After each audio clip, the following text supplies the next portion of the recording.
Бүгін сіздерге ең дәмді картофельный пюре дайындауды көрсетемін. Өзіңіздің қалауыңызша картофель аласыз. Оны жұқалап турайсыз.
Туралған картопты суға саламыз.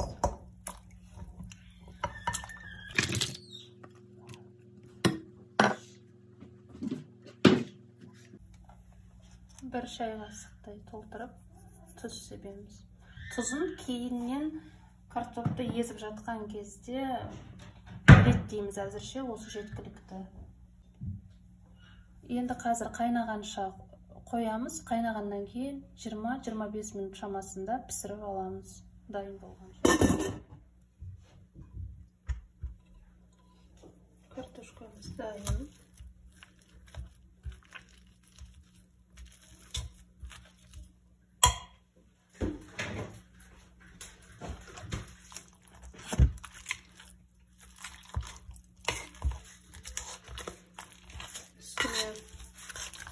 Сливки құйдым.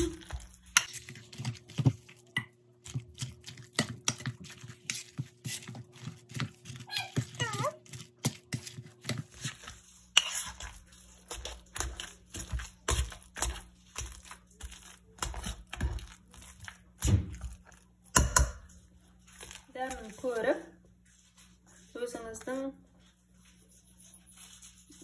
өзіңізге қажетті тұзды қосып, дәмін реттеп аласыз.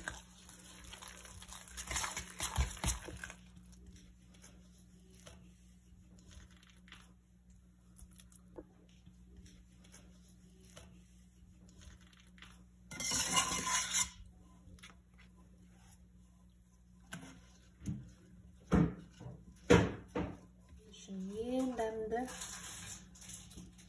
картофельный пюре осы.